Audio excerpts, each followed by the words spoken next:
principal's report. Who wants to go first?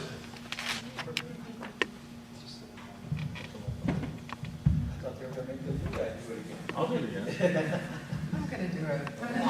Ladies, How's that? early. I like that. The fight over it, so I'll take it. Thanks for volunteering first.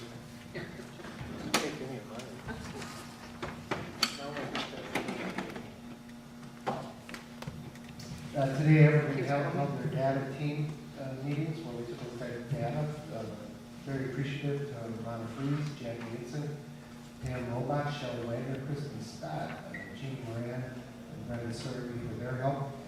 We will be presenting the entire staff with some of our findings tomorrow during an all-staff get-together. The last couple of weeks, our related service people and special ed have really been a great help with a number of different issues, and I wanted to mention Peggy Scans, Sarah Rash, Laura Rollerat, Jamie Reed, and the new member of that team, Catherine Prell, for their exceptional help.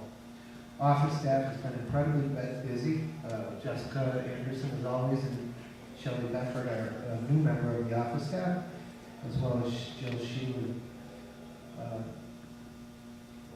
MBCI training and organization, which has become an important necessity in our building. I thank you very much to Mike Rosendich for that.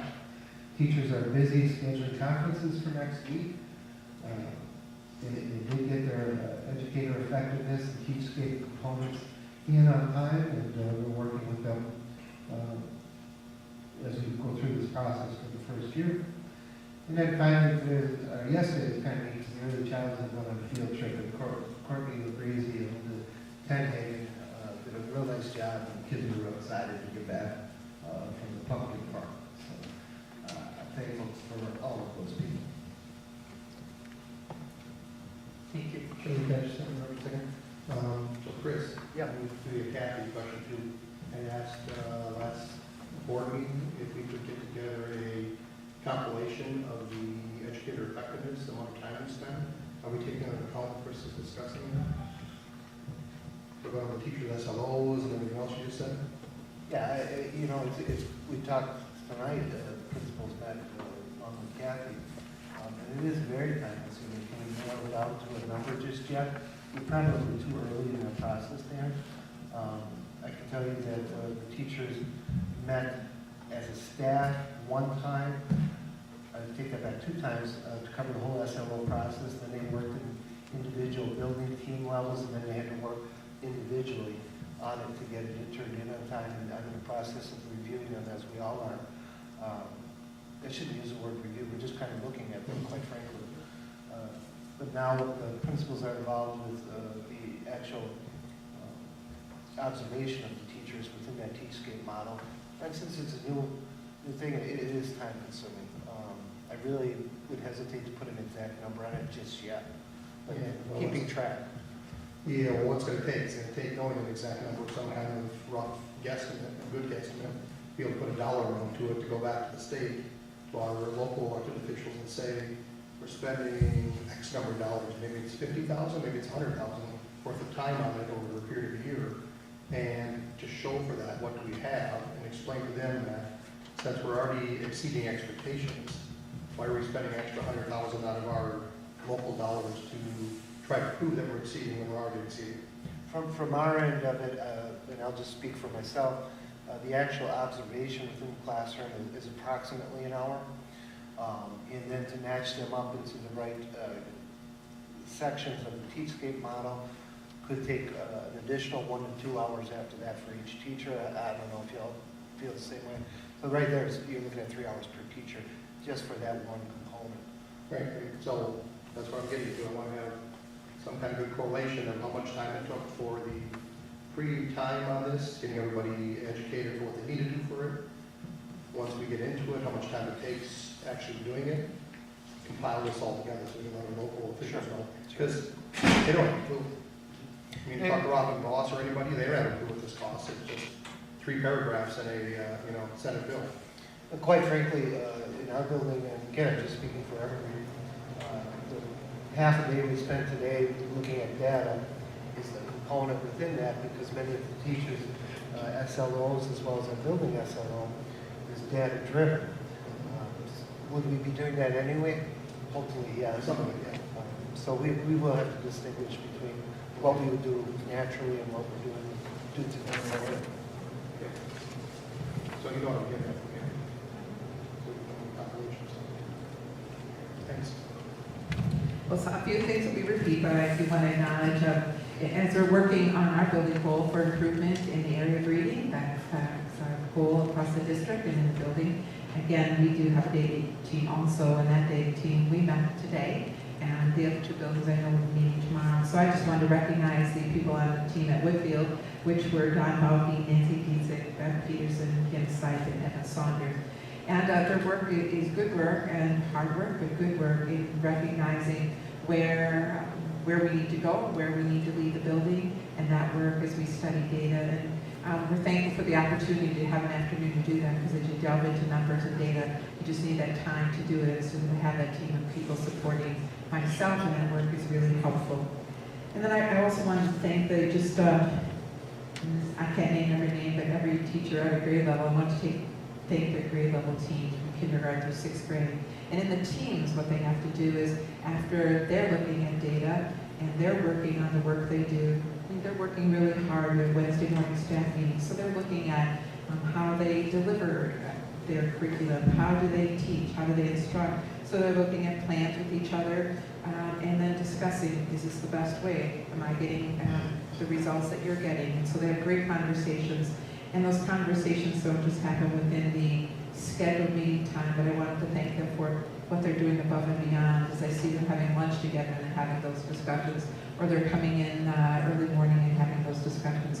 So I just wanted to recognize them for that.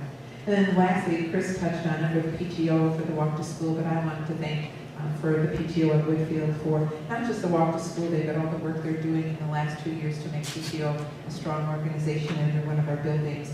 And how hard they're working to create community, especially I'm speaking about Whitfield right now, just creating that good community atmosphere, bringing parents and students together, and then involving teachers in a stronger way in that whole sense of a school community, and they've been doing an outstanding job of that. And I'm proud of where we were a few years ago to where we are today, making great gains, and the work they do is, I'm thankful for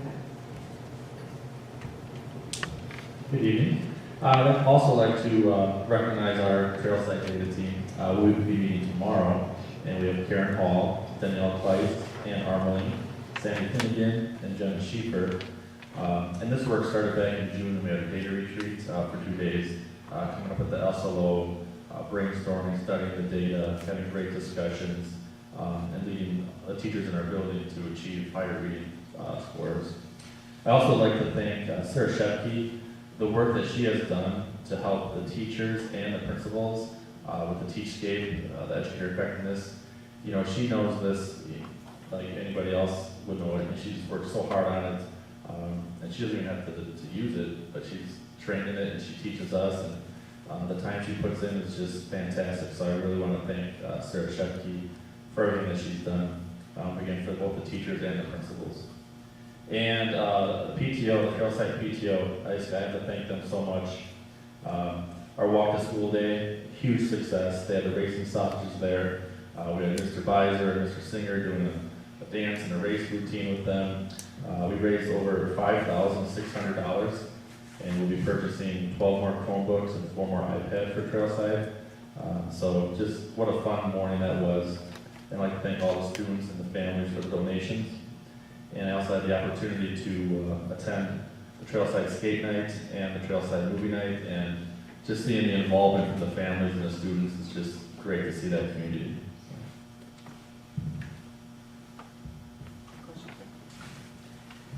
Okay, we don't have a PTO per se functioning, but I work with several people, Mrs. Pankowski for one, and Beth Schultz from Woodfield. I work with both those people. But for our walk to school day, we went down to the high school, and my two FIA teachers organized that, so I really want to say thank you to Kristen Zilke and Brian Runhog, my new FIA teacher.